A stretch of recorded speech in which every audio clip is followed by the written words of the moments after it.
Garis besarnya kita melihat tahun 2022 eee, in absence daripada naiknya kembali kasus Covid, kita melihat prospek pembukaan kembali ekonomi dan pertumbuhan ekonomi itu akan lebih baik daripada tahun 2021. Sedangkan terkait dengan beberapa krisis yang terjadi itu adalah masalah supply dan demand, di mana memang di pembukaan kembali ekonomi di negara maju terutama itu menimbulkan suatu pent up demand ya terhadap terutama energi komoditis, sehingga ini mendorong harga komoditis naik. Selain itu juga dari sisi supply terjadi supply constraint karena beberapa hal terkait dengan isu logistik, isu ketenagakerjaan dan lain-lain. Namun demikian ketika nanti kasus Covid ini bisa ditangani, which is our best case di tahun 2022, tentunya permasalahan daripada supply demand ini juga akan normalize. Jadi secara garis besar kita expect continuity daripada momentum pertumbuhan ekonomi yang sudah dimulai di 2021. Baik, namun Pak Jumala kita ketahui juga saat ini ada penyebaran dari varian Omikron begitu ya. Lantas seperti apa Anda melihat ketahanan dari pasar keuangan dan juga pastinya pasar modal kita dengan adanya penyebaran varian baru ini? Ya, memang varian baru ini tentunya membawa resiko gitu.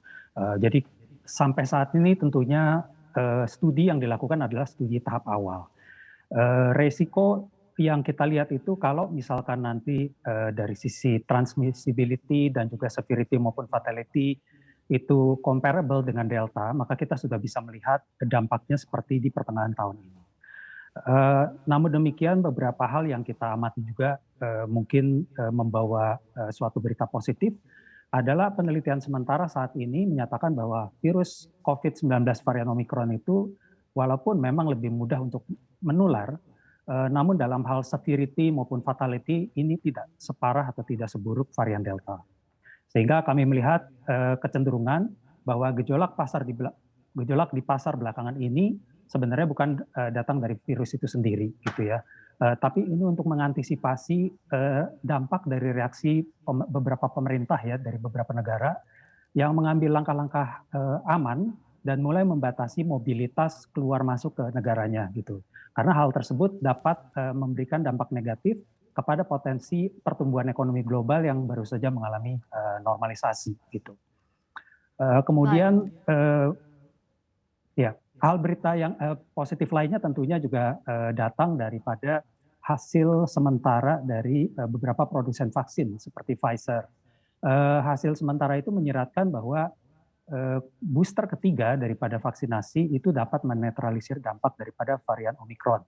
Walaupun hasil ini merupakan hasil tahap awal, namun ini merupakan indikasi positif ya, yang dapat mengurangi kekhawatiran terhadap dampak daripada varian Omikron tersebut. Jadi secara umum kita melihatnya ini sebagai suatu tanda yang baik gitu. Baik, selain terkait dengan varian Omikron ini kita ketahui ada aksi tapering off dari The Fed yang dipercepat. Nah, seperti apa Anda melihat dampaknya kepada pasar kita nanti dan apakah pasar kita sudah bisa kita katakan memprice in terkait dengan tapering ini? Ya, tentunya percepatan tapering dari Fed ini dinilai oleh market adalah sebagai suatu postur ya dari The Fed yang lebih hawkish dari relatif terhadap kondisi beberapa bulan sebelumnya. Pasar selalu mengantisipasi ke depan. Jadi begitu mereka mendengar tapering yang lebih cepat, tentu yang di price in atau yang diperkirakan adalah setelah tapering usai, kapan interest rate pertama kali dinaikkan dan seberapa cepat gitu. Nah, proses adjustment inilah yang untuk menuju kondisi moneter yang lebih ketat inilah ya, yang menimbulkan tingkat volatilitas yang lebih tinggi sebagaimana yang kita lihat saat ini. Secara umum tentunya termasuk untuk pasar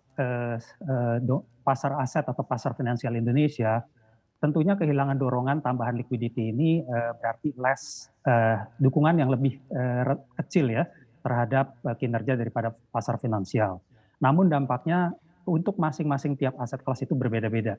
Di mana aset kelas yang ditopang oleh fundamental yang baik dan juga valuasi yang wajar seperti saham maupun obligasi di Indonesia, tentunya secara jangka menengah atau jangka panjang tidak perlu terlalu khawatir akan mengalami adjustment yang terlalu besar.